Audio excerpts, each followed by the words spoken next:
está a favor y quién está en contra del proceso de paz. No de la paz misma, sino del proceso de paz.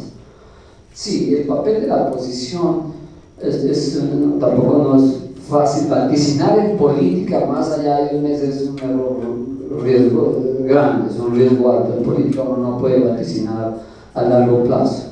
Uno podría mirar unas tendencias y, por ejemplo, decir el uribismo es hoy la oposición más sólida que hay en Colombia.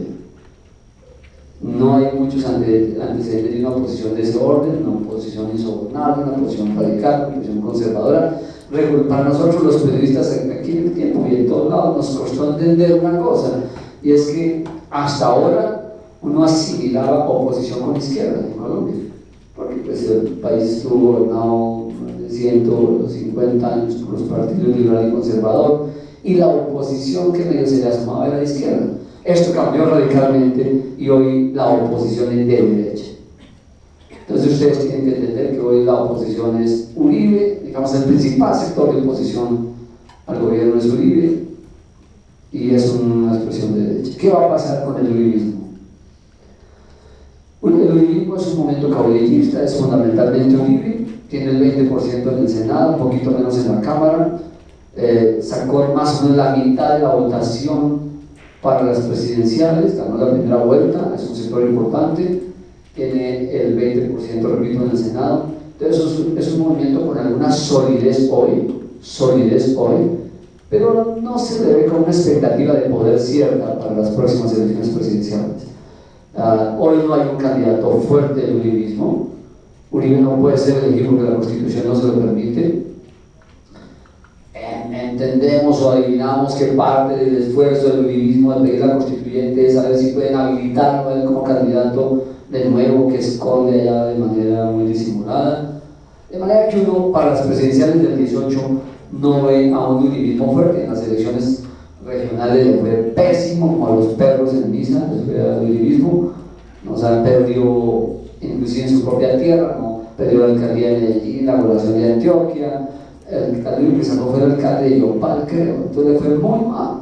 Entonces la oposición en términos electorales, por tratarse de que Uribe es el caudillo, de que su grupo no es una organización sólida en términos electorales, de que se le ve como un sector político con muchas explicaciones por dar, no se piensa que va a ser una oposición con aspiraciones electorales fuertes. En cambio, lo que uno podría ver hoy es que si Germán Vargas se salva de la salud porque tenía un problema grave, ustedes saben, lo operaron, podría ser el presidente. Yo, digamos, esas son opiniones mías. Bueno, lo escribimos también en el periódico. Germán es un tipo de todas maneras de derecha, centro derecha, de la coalición del gobierno hoy, pero piensa lo mismo que Uribe, o más, no, rectifico, más o menos lo mismo que Uribe. De manera que si, como vamos, como las cosas están hoy, probablemente Germán Vargas sea el presidente, sería un presidente de derecha, y me temo que mucho de lo que Santos acuerde con las FARC va a estar en problemas de cumplirse, porque también, bueno, estamos hablando de la casa del presidente Santos, esto fue de ellos, ya no es de hoy, ya no es hoy de ellos, pero yo me temo que realmente al presidente le interesa. El presidente hizo una apuesta importante y honesta por la paz, un tipo aristócrata nacido aquí en esta casa, velando por el poder del tiempo, su antiguo abuelo presidente, dueño de este periódico que es el principal periódico del establecimiento, pues un tipo de centro, por no decir conservador, y le hace la gran apuesta a la paz, eso hay que rescatarlo. Pero el presidente Santos no es un tipo de partido, no es un tipo con una organización sólida, es un tipo solo.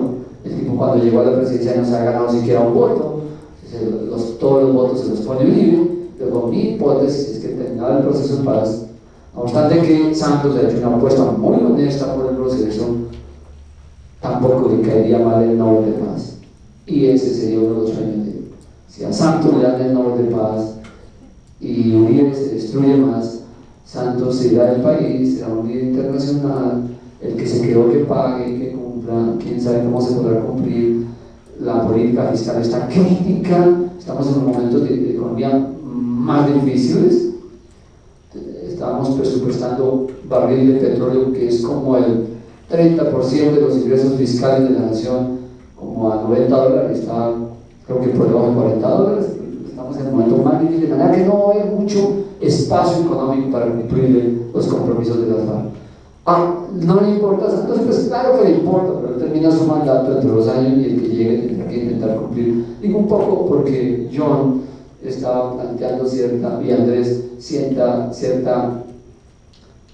preocupación por lo que pueda hacer el cumplimiento de los compromisos, que allá es donde debería centrarse ahora la atención. Esa es mi percepción, de manera que no soy tan optimista de eso. Queda muy largo, pues. Okay. Hacemos otro en la tarde. Yo lo que creo un poco que para que uno mire el papel de la oposición en Colombia puntualmente frente a este proceso de paz, debería remitirse al proceso de paz de Ralito. El proceso de paz de Ralito fue un proceso que, frente a todas las críticas que hay, me parece exitoso, porque finalmente sacó de la guerra a unos grupos que eran muy poderosos, muy fuertes. Había un solo grupo, por ejemplo, el Bloque Central Bolívar tenía 6.000 tipos de verdad armados, enfusilados, que controlaban el sur de Bolívar, controlaban un caso de Magdalena Medio, controlaban Putumayo, y el gobierno del presidente Álvaro Uribe hizo una negociación de paz que al final terminó desmovilizando unos grupos muy fuertes. Ustedes me dirán, sí, quedaron las bandas criminales, pero no es la misma cosa, o sea, no tienen el mismo poder que tuvieron antes. Parecidos. No, pero no son el aparato militar que había. Pero eso no fue porque el presidente Uribe quisiera. Ahora vamos a ir, y por eso les digo yo que hay que mirar el antecedente. El proceso de paz de Ralito parte de una ley que se llamó Ley de Alternatividad Penal, y esa fue una ley impulsada por el gobierno del presidente Uribe, en la que no había un solo día de cárcel, no había reparación, o sea, no había absolutamente nada para los victimarios.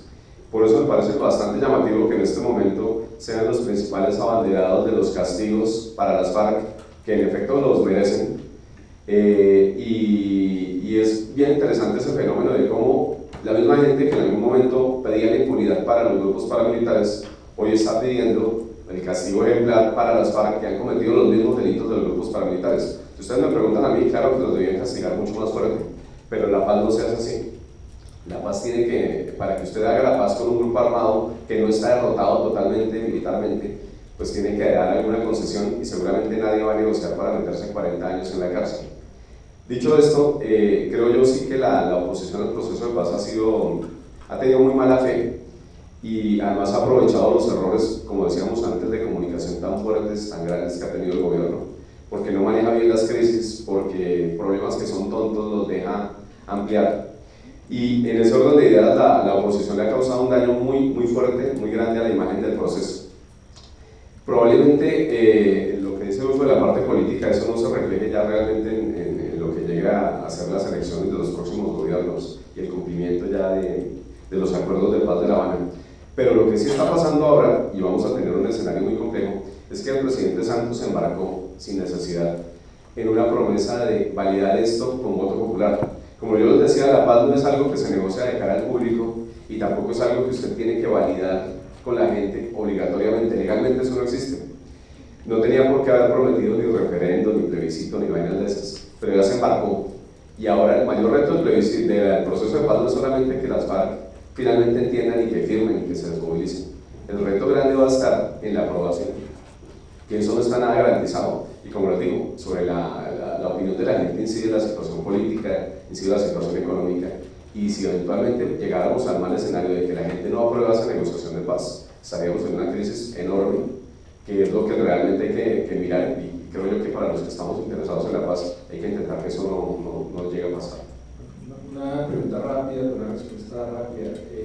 Mucha gente está, o un sector está cruzando Puerto de la Calle, que aseguraría un poco el cumplimiento, porque lo conoce todos los intestinos de la negociación. Puerto de la Calle sí tiene opción, le gustaría, no sé qué piensa. Estas son, digamos, opiniones mías, pero también con algún elemento de análisis. Digamos que Humberto de la Calle representa al liberalismo que forma parte de la coalición de gobierno, y en efecto Humberto es un tipo brillante, un tipo muy inteligente, es un tipo que fue uno de los creadores de la Constitución del 91, es un tipo, me parece que muy serio, pero inquietudes por las que creo que Humberto no sería un candidato triunfante en el 2018. Una, esa es una percepción mía, yo creo que inclusive si se firma el fin del conflicto, que se va a firmar, cuando la gente comience a descubrir que le entregaron a los guerrilleros no sé cuántas zonas de concentración, que tienen que darle plata para que coman, beban, duerman y sueñen, que les dan carros, que les dan un poco de prebendas, que les dan territorios, que les dan beneficios políticos, etc. Cuando la gente comience a discernir sobre la puntualidad de todos estos beneficios, yo creo que a la gente no le va a gustar mucho. La gente quiere la paz, pero a la gente no le gusta mucho un poco de cosas que vamos a tener que pagar nosotros, por ejemplo, de la plata, desde el punto de vista de impuestos. Si Humberto va de candidato, yo creo que mucha gente va a decir: ese tipo que le entregó el país a las FARC va a ser el presidente. Y además de que va a ser presidente, ese tipo como presidente les va a seguir dando cosas.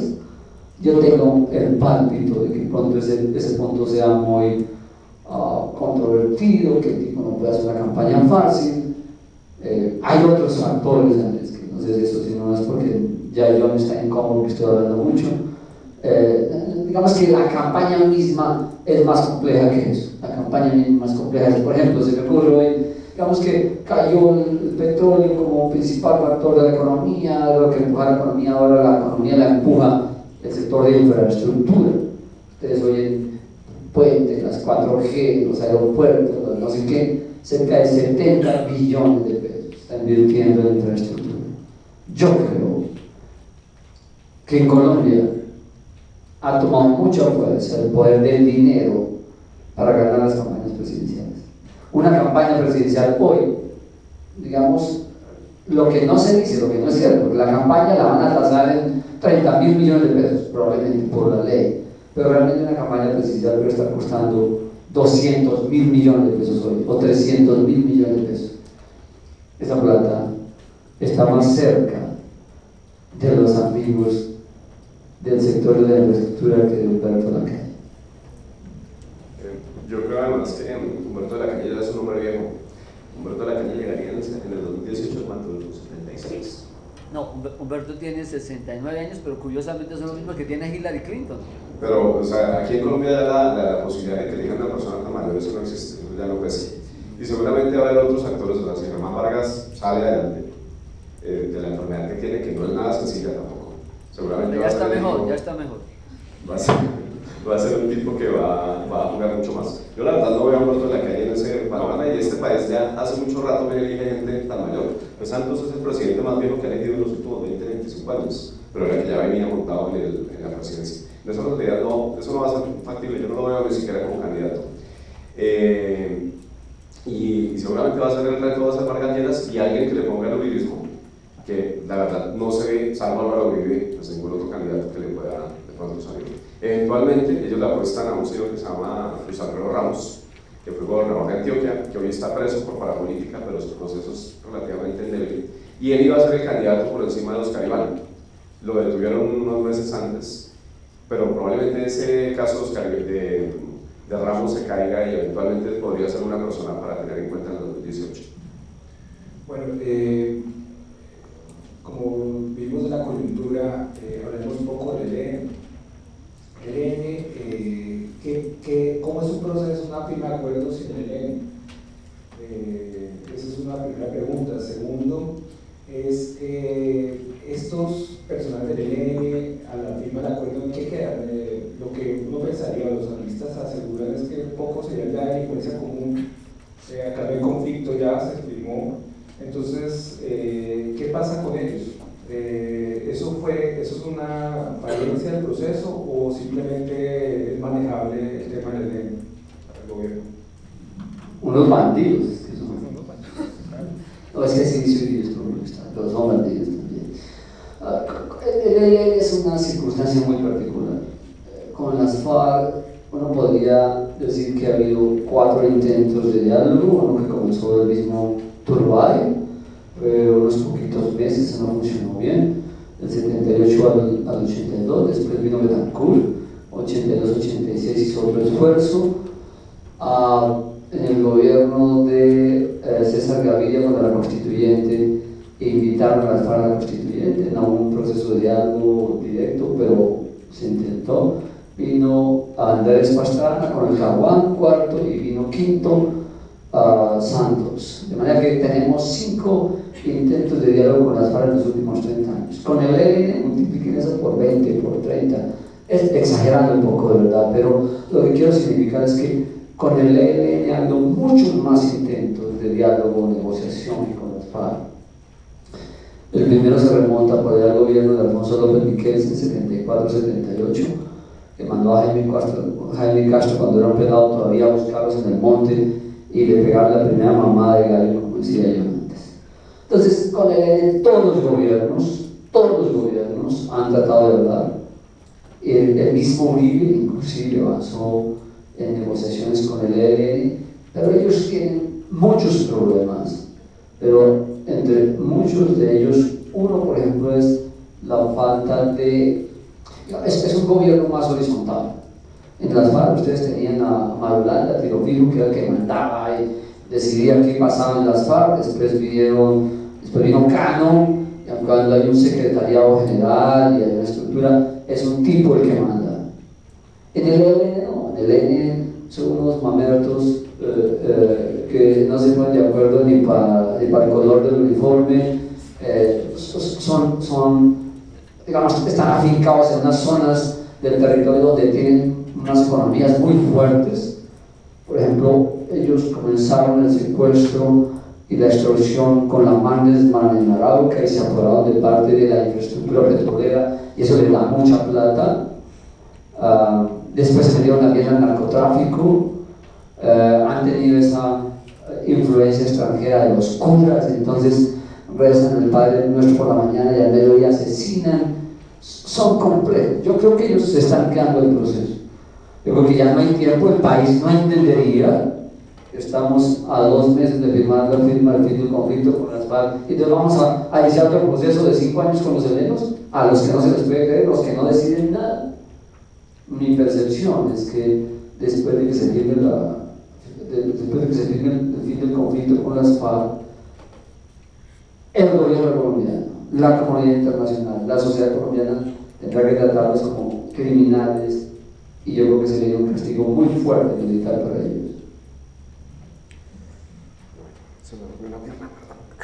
El ELN es un movimiento que estuvo derrotado como en 3 oportunidades. La primera en el 73, ustedes han oído a Norí, prácticamente no quedó nada. Ellos reviven por cuenta de las extorsiones de las que hablaba Adolfo Mannesmann, es cuando empiezan a construir el oleoducto Cañolimo-Fueñes.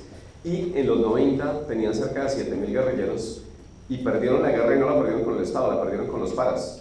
Las zonas históricas del ELN eran el sur de Bolívar y el Catatumbo sobre todo, y de allí lo sacaron los paramilitares de Carlos Castaño y de Mancuso, o sea, de la manera más salvaje también, porque todo fue por cuenta de masacres, no fue nunca una guerra de que respetara nada, ninguna guerra lo respeta, pero la de los paramilitares fue todavía más sangrienta. Pero el ELN aguanta, tiene una historia de aguantar, con poquita gente de aguantar, y en este momento no tiene mucha gente, tiene unos 2.000 guerrilleros, y muchos de ellos están, y creo yo que es el factor que ha incidido más, están en Venezuela. Los jefes del ELN están en Venezuela hace por lo menos unos 7 años, los de las FARC estuvieron allá, pero la diferencia que hay entre las FARC y el ELN es que las FARC salieron de la órbita de Maduro y ahora están en la órbita mucho más de Cuba, y Cuba está sintonizada con la paz y con el proceso. Maduro no. Maduro siente que tener al ELN le sirve para presionar a Colombia, le sirve todavía para manejar de alguna manera su crisis interna. Y un problema que han tenido grandísimo es que la posibilidad de hablar con los jefes del ELN pues se corta porque el gobierno de Maduro no está muy interesado en el proceso de paz. Si ustedes se fijan, el ELN está utilizando a Venezuela como plataforma estratégica. El tipo más activo del ELN se llama Pablito, ¿han oído ustedes hablar de él? Este es un tipo que fue capturado y que por cuenta de la corrupción judicial lo llevaron a una audiencia en Arauca en el 2008-2009 y el tipo se voló de la cárcel, hicieron un operativo tremendo para sacarlo y el tipo atiende desde el Amparo. El Amparo es el pueblo que queda al otro lado del río Arauca, frente a Arauca, y desde allá golpean en Colombia y vuelven a salir para allá. Y en ese orden de ideas, mientras no se resuelva lo de Maduro, seguramente va a haber un problema con el ELN. pero la solución de eso es militar. El ELN es un movimiento relativamente débil, en la guerra no pesa, eso no significa que no mate policías, que no vuele torres, pero eso se resuelve también refinando los mecanismos de control en Colombia, porque la mayoría de golpes que ustedes han visto de los policías que matan, de los soldados que han matado, han sido por errores de los militares. Se confían, hay errores de táctica, hay errores estratégicos también, y en la medida en que eso siga pasando vamos a seguir dando papaya. Pero yo creo que la solución militar, la solución por ahora con el ELN va a ser militar. No los veo negociando pronto, pero cuando las FARC salgan del juego, pues toda la fuerza del Estado colombiano, que son 300.000 soldados y 200.000 policías, pues va a estar mucho más concentrada en el ELN. Eso no les sirve a ellos, les van a pegar muy duro mientras estén en Colombia. El problema es que están en Venezuela. Bueno, se habla en estos días de que el ELN, sin embargo, está ocupando territorio de FARC. Por ejemplo, uno ya ve algunos hechos en Cauca del ELN que no eran comunes, no eran tan comunes. ¿Qué tanto podemos enfrentar a que el ELN no solamente coja esa disidencia de pronto, quizás que existan las FARC, hombres que solamente saben andar con un fusil y que les suene estar en el ELN, simplemente se cambian la camiseta? ¿Ustedes qué piensan de eso? Normalmente en la guerra se recicla el combatiente. Los Usuga, que son la cabeza del clan Usuga, los usugabeños, estos manes fueron del EPL, fueron de las FARC y terminaron con los paramilitares. Ustedes que ya cuando uno se convierte en un tipo entrenado en la guerra, termina siendo una persona llamativa para unos grupos que saben realmente que la experiencia militar, la capacidad de matar, la capacidad de operar en el monte es importante, y en ese orden de ideas reciben gente. Fue lo que pasó con las bandas criminales. En las bandas criminales ustedes ven hoy mucho paramilitar desmovilizado, pero también mucho guerrillero que por ahí ha quedado suelto. Claramente, cada vez que hay una negociación de paz hay una cantidad de defecciones, una cantidad de gente que no entra al proceso. Probablemente el ELN, alcanza a reciclar algo de lo de las FARC, pero no va a ser lo mismo, no va a tener la misma capacidad que tienen las FARC. O sea, claramente esas van a ser grupos mucho más pequeños, mucho más atacables por el Estado, y además, si usted ya no tiene las FARC y a los paramilitares molestando en otras zonas del país, va a poder concentrarse mucho más en ese fenómeno. Yo, como les decía, yo soy optimista frente a eso. ¿Por qué? Porque los paramilitares eran una fuerza muy grande y nos quedaron bandas, pero ustedes ven que las bandas han sido fuertemente golpeadas. Las bandas empezaron, la primera denuncia fue de la OEA en el 2006 y hablaba de 30 y pico de bandas. De los que eran jefes de esas bandas, y esa es una gran diferencia, ahora les muestro por qué, no queda ni uno vivo. Los jefes de las bandas eran los mellizos, uno muerto y el otro extraditado. Los jefes de las bandas eran Cuchillo, muerto en el 2010. Jefes de las bandas eran los Rastrojos, los Combat, que están en Estados Unidos. Esa gente ya no existe, y ya no existe por una razón clara, que es la gran diferencia tal vez frente a lo que pasó con los paramilitares. La fuerza pública y el Estado ahora sí les está pegando. A los paramilitares nunca los perseguimos.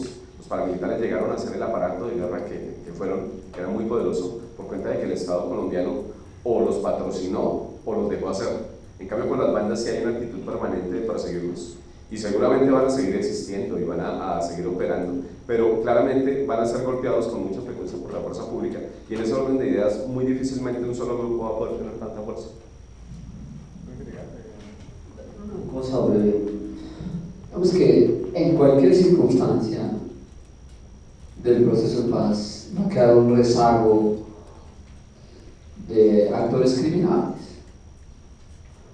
en cualquier circunstancia, pero obviamente mucho más si se tiene en cuenta todavía la influencia del narcotráfico. El narcotráfico en los últimos 40 años ha sido la combustión para la mayoría de los delitos, pero también para que la guerrilla, por allá en el 60 tenía algún sesgo ideológico, pues termine hoy convertida en bandas criminales y terroristas. De manera que mientras subsiste el narcotráfico y hay mercado, algunos de los excombatientes se van a ir al negocio del narcotráfico. Las FARC van a reciclar gente para dedicarse al narcotráfico, que ya como en el caso de Catatumbo, la zona norte de Santander, allá se unían FARC, helenos, paramilitares y agentes legales, todos en función del narcotráfico. Entonces, por un lado, repito, van a quedar esos rezagos criminales que salen de las FARC y que quedan allá haciendo negocios de narcotráfico. Yo creo también que sí, algunos se van a ir para el ELN, pero el ELN va a tratar de actuar también como un escenario que se alimenta del narcotráfico, aunque lo ha negado mucho tiempo. Entonces, el hecho de que vayan a alimentarse del narcotráfico, que haya mercado, pues sí, que va a haber poca gente que se quede de las FARC para allá, necesariamente. Bueno, una de las preguntas del proceso al final es el tema de qué hacer con estas gentes armadas. Algunos hablan de ponerlos a hacer seguridad, otros temas sociales. ¿Ustedes cuáles piensan que es la fórmula que va a adoptar el gobierno o el acuerdo ¿sí? para poder no poner esta gente que se va a la guerra, y no repetir un poco